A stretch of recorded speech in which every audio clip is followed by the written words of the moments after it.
और दोस्तों क्या हाल चाल, welcome to next series of the video, जिसमें हम लोग अगेन डिस्कस करेंगे लैपटॉप के कुछ इंफॉर्मेटिव चीजों के ऊपर, जो कि मैं पहले भी बना चुका हूं वीडियो। अगर आप नहीं देख चुके तो जाकर देख लेना कि नए लैपटॉप में क्या सेटअप करना चाहिए, नए लैपटॉप में देखना क्या चाहिए। तो वैसे ही कुछ टिप एंड ट्रिक्स आज हम फिर डिस्कस करेंगे। चलो स्टार्ट करते हैं अपने लैपटॉप इंफॉर्मेशन वीडियो को।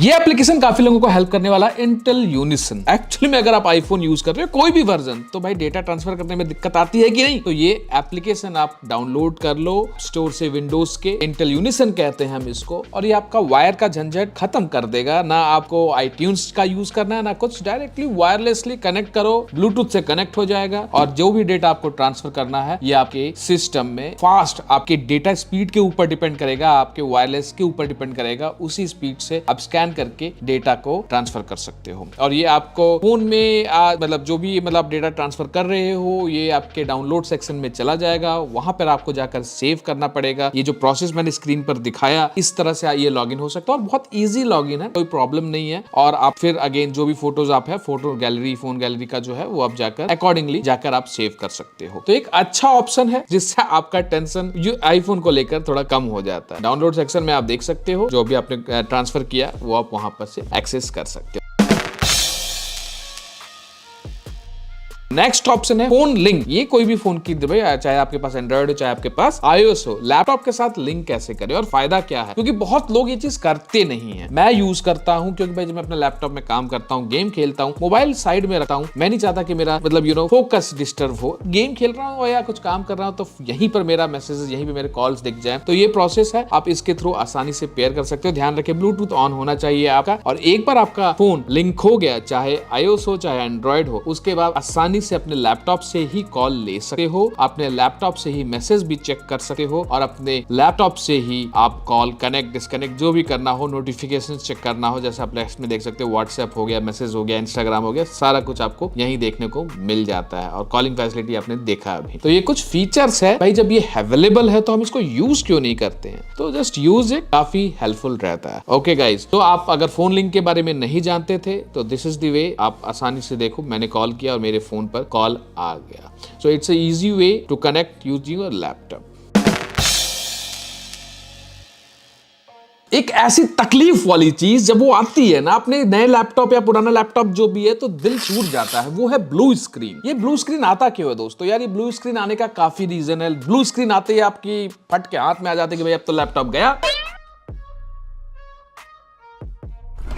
अब क्या होगा, अब कैसे रिकवर करेंगे? भाई ये सबके साथ होता है, मेरे साथ भी होता है, मेरे Neo 16 के साथ भी ये चीज हुआ, पर इससे घबराने का कारण नहीं है। ये काइंड ऑफ ब्लू स्क्रीन, अगर सिस्टम कोई चीज को अपने आप से रिजॉल्व नहीं कर पाता है, तो सिस्टम को हॉल्ट करने के लिए, डेटा लॉस को बचाने के लिए, आपके सिस्टम को फर्दर आप रिकवर कर पाओ, उसके लिए ब्लू स्क्रीन आता है और आपका सिस्टम बंद हो जाता है। बट इसका कारण क्या हो सकता है? चलो मैं आपको एक एक करके बता दूं जो मैं नोट कर रखा। पहला होता है hardware issues. There can be hardware issues related to RAM, faulty RAM, hard drive आपका फेल कर रहा है, हार्ड ड्राइव कहीं मतलब रन एंड राइट में कुछ इश्यूज आ रहा है, जिसके लिए हम लोग अगेन हार्ड ड्राइव चेक करते हैं, हार्ड ड्राइव रन चेक मारते हैं, और भाई this can trigger to a blue screen. दूसरा कारण हो सकता है भाई ड्राइवर इश्यूज। आपके ड्राइवर जो है वो प्रॉपर्ली अपडेट नहीं है, इनकॉम्पैटिबल है, और जो latest series of technology use हो रहा है उसके साथ अपडेटेड नहीं है। तो भाई अपने सारे ड्राइवर्स को रीचेक कर लो, बाकी वो अपडेट तो ऑटोमेटिकली अपडेट हो जाते हैं, but there can be glitches जिसके कारण नहीं होता है, तो वो भी एक कारण हो सकता है। तीसरा कारण है भाई सॉफ्टवेयर कॉन्फ्लिक्ट। आपने कोई गेम डाउनलोड कर लिया किसी ऐसे सोर्स से जिसका कोई अता पता नहीं है, या आपने कोई ऐसे सॉफ्टवेयर डाउनलोड कर लिए या इंस्टॉल कर लिए जिसमें कारण कोई ना कोई ग्लिचेस है और दूसरे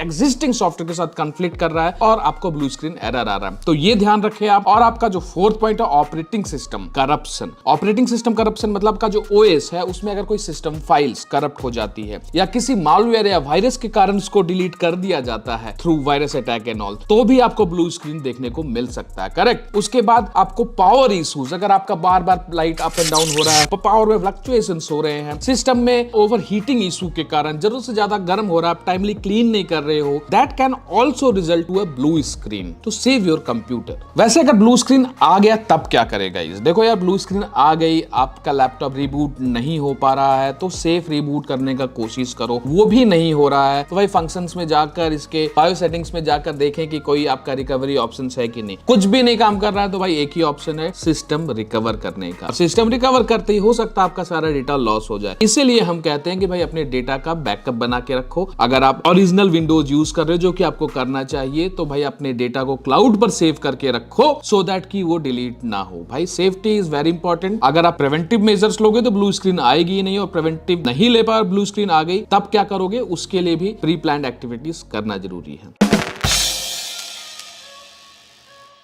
इस फीचर का फायदा क्या है दोस्तों, कि अगर आप अपने फोन को अपने पास रखे हो, स्लीप मोड देखो क्या है कि अगर आप कोई चीज पढ़ रहे हो, देख रहे हो और सिस्टम में कोई हलचल नहीं हो रही है, तो आपका लैपटॉप 30 सेकंड बाद, 1 मिनट बाद, जो भी आपने सेट कर रखा है, स्लीप पर चला जाएगा। इसमें क्या फायदा है कि अगर आपका फोन बगल में है, कनेक्टेड है, लैपटॉप स्लीप पर नहीं जाने वाला। करेक्ट, अनटिल अनलेस आप खुद लॉक ना कर दो सिस्टम को। लेकिन जैसे ही आप कोई कॉल अटेंड करने के लिए बाहर जा रहे हो, 15-20 मीटर दूर जा रहे हो, जैसे ही इसके साथ लैपटॉप का संपर्क खत्म होगा मोबाइल के साथ, आपका लैपटॉप 15 सेकंड में ऑटो लॉक हो जाएगा। ये सिक्योरिटी फीचर नॉर्मली मैं अपने ऑफिस लैपटॉप में यूज करता हूं कि भाई मैं अपने लैपटॉप से दूर जाऊं तो लैपटॉप अगर मैं लॉक करना भूल गया तो ऑटो लॉक हो जाए। बट ये ध्यान रखें, पासवर्ड लॉक रखें, नहीं तो खोल तो कोई भी लेगा। अब जो ये फोर्थ पॉइंट है, ये है स्टोरेज सेंस पर। भाई ये एक नया फीचर इन विंडोज 11 में, विंडोज 11 के लॉन्च होने के 3-4 महीने बाद ही आया था, पर बहुत लोगों को नहीं पता था कि स्टोरेज सेंस का यूज क्या है, या मुझे भी नहीं पता था, सही बता रहा हूँ। हम जाके कैसे मेमोरीज को, प्रॉक्सीज को एंड ये सबको पर ये मतलब जाके डिलीट करते थे। बट यहाँ पर क्या है कि आपके सारे जो एप्लीकेशंस जो यूज़ नहीं हो रहे हैं, ज़्यादा स्पेस खा रहा है, बिना मतलब का आपके सिस्टम को स्लो कर रहा है, उसको ऑटो सेंस कर लेता है।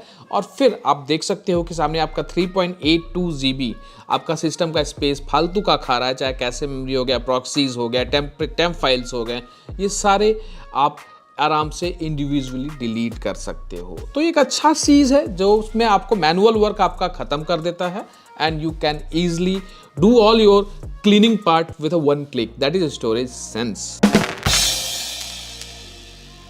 वैसे तो जो लोग लैपटॉप खरीदते हैं उनको तो ओरिजिनल विंडोज मिलता ही है, लेकिन जो लोग पीसी यूज करते हैं, माइट भी उनके लिए यूजफुल रहे कि वो लोगों को विंडोज तो इंस्टॉल करके मिल जाता है, बट वो विंडोज ओरिजिनल नहीं होता है। अब लोग या तो क्रैक्ड वर्जन यूज करते हैं और या तो विंडोज का कोई बाईपास काइंड ऑफ यूज करते हैं। आप समझ रहे हो मैं क्या कहना चाह रहा हूँ। तो गाइस उसमें काफी प्रॉब्लम भी आ सकती है अगर आप उस पर्टिकुलर सिस्टम या पीसी पर अपने इंपॉर्टेंट लॉगिन आईडीज को लॉगिन कर रखे हो, जो कि इजिली हैक किया जा सकता है, बिकॉज विंडोज डिफेंडर वहां के काम करता नहीं है। जो इंपॉर्टेंट अपडेट्स हैं, विंडोज से रिलेटेड सिक्योरिटी पैचेस हैं, वो आप अपडेट नहीं कर सकते हो। और कुछ ऐसे एप्लीकेशंस भी हैं जो एग्जैक्टली काम ही नहीं करते हैं। जब आप उसको एग्जांपल अगर प्रीमियर प्रो भी यूज कर रहे हो, उसमें भी हो सकता है आपको कोई ना कोई प्रॉब्लम्स या कुछ प्लगइन्स ना वर्क करें। तो कोशिश ये करो यार, अगर आप अपने डेटा को सिक्योर करना चाहते हो और आप सिस्टम को प्रॉपर्ली यूटिलाइज करना चाहते हो without any problems and all, और ब्लू स्क्रीन जो मैंने बताया, तो यार आप कोशिश करें कि ओरिजिनल वर्जन विंडोज एक्टिवेट कर लें। एक इंपॉर्टेंट चीज दोस्तों, आई डोंट नो आप लोगों को सिर्फ लैपटॉप की ही वीडियोस इतनी पसंद आती है या आप लोगों को लैपटॉप से ही सिर्फ मतलब है। गाइस यार मोबाइल का वीडियो डाला, उसको भी तो देखो यार, उसमें भी तो प्यार दिखाओ, तभी तो लैपटॉप की वीडियोस को और अच्छा बना पाऊंगा। बिकॉज यार गाइस ये लैपटॉप भी मंगवाना, सब कुछ करना मेहनत पड़ता है, उसके लिए आप लोगों का सपोर्ट का काफी जरूरत है। बिना सपोर्ट के तो मैं नए लैपटॉप्स कैसे लाऊंगा। इस तरह की वीडियोस पसंद हो तो लाइक करें, सब्सक्राइब कर दें एंड बेल आइकन पक्का दबा दीजिए। एंड हाँ, कमेंट करके बताइए और अपना प्यार दिखाइए, तभी इस तरह की वीडियोस पर भी हम पूरा फोकस रखेंगे।